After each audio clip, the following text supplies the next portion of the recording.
রামের সুমতি, শরৎচন্দ্র চট্টোপাধ্যায়। অন্তিম পর্ব। পরদিন সকাল হইতে রামের কথাবার্তা বদলাইয়া গেল।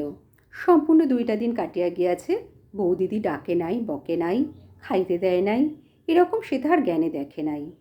আজ সে বাস্তবিক ভয় পাইয়াছিল। প্রথমটা রান্নাঘরে দাওয়ায় বসিয়া সে নানারূপ উল্টাপাল্টা জবাবদিহি করিল। একবার বলিল বিড়াল মারিতে পেয়ারা ছুড়িয়াছিল, একবার বলিল হাত ফসকাইয়া পড়িয়া গিয়া বৌদির কপালে লাগিয়াছিল, একবার বলিল কাঁচা পেয়ারা ছুঁড়িয়া ফেলিয়া দিতেছিল, তারপর একবার বলিল কাহাকেও সে গাল দেয় নাই, একবার বলিল গোবিন্দকে দিয়াছিল, একবার বলিল ভোলাকে দিয়াছিল।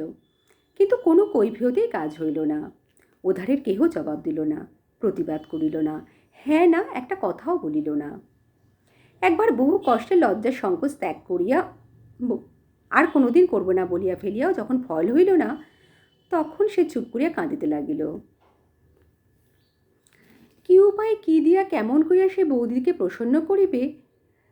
বৌদিরা তাহাকে আলাদা করিয়া দিয়াছে, তবে কোথায় সে খাইবে, কাহার কাছে কেমন করিয়া সে থাকিবে? কোনো দিকেই আছে কুলকিনারা দেখিতে পাইল না। আজ সে রাঁধিবার চেষ্টাও করিল না, পড়িতেও গেল না, ঘরে গিয়া শুইয়া পড়িল। গোপনে কাঁদিয়া কাঁদিয়াই বোধ করি গত রাত্রে নারায়ণীর জ্বর আসিয়াছিল। দুপুরবেলা দিগম্বরী এক বাটি দুধ আনিয়া বলিলেন, খেতেই হবে, না খেয়ে কি মরবি? নারায়ণ প্রতিবাদ না করে দুধের বাটি হাতে লইয়া কতকটা খাইয়া বাটিটা নামাইয়া রাখিয়া পাশ ফিরিয়া শুইলেন। তাহার না না করিয়া কথা কাটাকাটি করিতে ঘৃণাবোধ হইতে লাগিল। রাত্রি যখন 9টা বাজিয়া গিয়াছে, তখন নিত্য আসিয়া চুপি চুপি বলিল, মা, ছোটবাবুর তো কোনো সারা শব্দ নাই, রাত তো ঢের হলো। নারায়ণ উদ্বেগে উঠিয়া বসিয়া কাঁদিয়া ফেলিলেন, লক্ষ্মী মা আমার, দেখে আয় সে ঘরে আছে কিনা। নিত্যর চোখ ভিজিয়া উঠিল, হাত দিয়া চোখ মুছিয়া ফেলিয়া বলিল, আমার যেতে সাহস হয় না মা। বলিয়া বাহিরে গিয়া ভোলাকে সে ডাকিয়া আনিল। ভোলা সংবাদ দিল দা ঠাকুর ঘরে আছে, ঘুমোচ্ছে। নারায়ণী নিঃশব্দে 2 হাত জোর করিয়া কপালে ঠেকাইয়া চোয়াল মুড়ি দিয়ে আবার শুইয়া পড়িলেন। পরদিন প্রভাত না হইতেই তিনি স্নান করিয়া আসিয়া রান্না চড়াইয়া দিলেন। রান্না যখন প্রায় অর্ধেক অগ্রসর হইয়াছে, তখন দিগম্বরী গাত প্রত্যান করিয়া ব্যাপার দেখিয়া আশ্চর্য হইয়া গেলেন। কর্কশরে প্রশ্ন করিলেন, তোর না জ্বর না রানী? তুই না 3 দিন খাসনি? ভোরবেলা উঠে চান করে সব কি হচ্ছে জিজ্ঞেস করি। নারায়ণী স্বাভাবিক মৃদুকণ্ঠে বলিল, রাঁধছি, দেখতে তো পাচ্ছ। তা তো পাচ্ছি, কিন্তু কেন কেন শুনি? তুই কি আমার হাতে খাবি নি? নারায়ণী জবাব দিলেন না, কাজ করিতে লাগিলেন। কাল সমস্ত দিন ধরিয়া রামী একটা কথা ভাবিতেছিল, বৌদিদি না জানি কত লাগিয়াছে।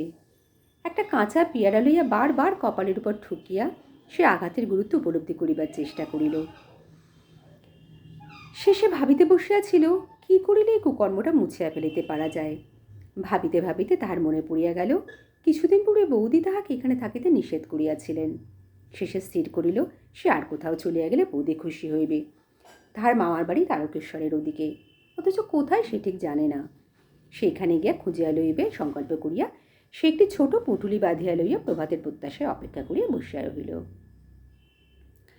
নারায়ণী রান্না শেষ করে একখানি থালায় সমস্ত দ্রব্য পরিপাটি করিয়া সাজাইতেছিলেন। দ্বারের কাছে ভোলা আসিয়া ডাকিল, মা। নারায়ণী ফিরিয়া ভোলাকে দেখিয়া বলিলেন, কি রে ভোলা? এ কয়টা দিন সে বাহিরে গরুর সেবা করিত বটে, কিন্তু রামের ভয়ে ভিতরে আসিত না। ভোলা আস্তে আস্তে বলিল, চুপি চুপি একটা কথা আছে মা। নারায়ণী কাছে আসিতেই ভোলা ফিসফিস করিয়া বলিল, তুমি যা বলেছিলে মা, তাই হয়, যদি 2টি টাকা দাও। নারায়ণী বুঝিতে না পারিয়া বলিলেন, কি হয় রে, কাকে টাকা দিতে হবে? ভোলা একটুখানি আশ্চর্য হয়ে বলিলেন, তুমি দা ঠাকুরকে চলে যেতে বলেছিলে না, তিনি যেতে রাজি আছেন। আচ্ছা, 2টো না দাও, 1টা টাকা দাও। নারায়ণী ব্যাকুল হইয়া উঠিলেন, কোথায় যেতে রাজি আছে রে, কোথায় সে? ভোলা বলিল, বাইরে গাছতলায় দাঁড়িয়ে আছেন, বাবার থানের ওদিকে কোথায় তেনার মামার বাড়ি আছে যে। যা ভোলা, শিগগির ডেকে আন, বল আমি ডাকছি। ভোলা ছুটিয়া গেল। নারায়ণী কাঠ হইয়া দাঁড়াইয়া রহিলেন। অনতিকাল পরেই রাম একটি ছোট পুটুলি হাতে লইয়া কাছে আসিয়া দাঁড়াইতেই নারায়ণী নিঃশব্দে তাহার হাত ধরিয়া ঘরের মধ্যে টানিয়া লইয়া গেলেন। দূর হইতে দিগম্বরী রামকে রান্নাঘরে ঢুকিতে দেখিয়া আশঙ্কায় পরিপূর্ণ হইয়া দ্রুতপদে ঘরে ঢুকিয়া দেখিলেন, সাজানো থালার সম্মুখে নারায়ণীর কোলের উপর বসিয়া রাম বুকের মধ্যে মুখ লুকাইয়া আছে, এবং তাহার মাথার উপর, পিঠের উপর আর একজনের অশ্রু বৃষ্টির ধারার মতো ঝরিয়া পড়িতেছে। অবাক হইয়া কিছুক্ষণ চাহিয়া দেখিয়া বলিলেন, ও, তাই এত রান্না, খাওয়ানো হবে বুঝি? আমার জামাই যে এত বড় দিব্যিটা দিলেন সেটা ভেসে গেল বুঝি? নারায়ণী মুখ তুলিয়া বলিলেন, ভেসে যাবে কেন মা? তার কথা আমি অমান্য করিনি, 3 দিন খাইনি, খেতেও দিইনি। দিগম্বরী তীক্ষ্ণভাবে বলিলেন, এই বুঝি অমান্য করিসনি? তবে কি হচ্ছে? যে দিব্যি দিয়েছে তার বুঝি হুকুমটাও একবার নিতে হবে না? নারায়ণী কি যেন একটা কঠিন আঘাত সহ্য করিয়া সংক্ষেপে বলিলেন, আমার হুকুম নেওয়া হয়েছে। দিগম্বরী বিশ্বাস করিলেন না। অধিকতর ক্রুদ্ধ হইয়া বলিলেন, আমি কচি খুকি নই নারায়ণী, হুকুম নিলি আর আমি জানতে পারলুম না? এবার নারায়ণীর আর সহ্য হইল না। তিনিও কঠিন হইয়া বলিলেন, তুমি কি জানবে মা, কার কাছে কখন আমি হুকুম পেয়েছি? মা, যার মুখ আছে সেই দিব্যি দিতে পারে। কিন্তু বলিয়া তিনি গভীর স্নেহে রামের লজ্জিত মুখ জোর করিয়া বুকের ভেতর হইতে তুলিয়া ধরিয়া তাহার ললাটে চুম্বন করিয়া বলিলেন, কিন্তু যাকে বুকে করে এতটুকুকে বড় করে তুলতে হয় সেই জানে হুকুম কোথা দিয়ে কেমন করে আসে। তোমাকে ভাবতে হবে না মা, এখন একটু সামনে থেকে যাও, দুটো খাইয়ে দিই। ও আমার 3 দিন অনাহারে আছে। বলিতে বলিতে তাহার চোখে জল আবার ঝরঝরিয়া পড়ে গেল। দিগম্বরী এক মুহূর্ত স্থির থাকিয়া বলিলেন, এখানে তবে আর আমার কি করে থাকা হবে? এ বাড়িতে আর থাকতে পারবো না, তা তোকে স্পষ্ট বললুম। নারায়ণী বলিলেন, আমিও এই কথাটাই তোমাকে মুখ ফুটে বলতে পারছিলুম না মা, সত্যিই তোমার এখানে থাকা হবে না। তোমার চোখে চোখে আমার এত বড় ছেলে যেন আধখানা হয়ে গেছে। ও দুষ্ট হোক যা হোক, আমার বাড়িতে আমার চোখের সামনে ওকে শাস্তি দিতে আমি কাউকে দেব না। আজ তুমি থাকো, কাল কিন্তু বাড়ি যেও। তোমার খরচপত্র আমি সমস্ত পাঠিয়ে দেব, কিন্তু এখানে তোমার আর থাকা হবে না। দিগম্বরী কাঠ হইয়া গিয়া কিছুক্ষণ পর ধীরে ধীরে বাহির হইয়া গেলেন।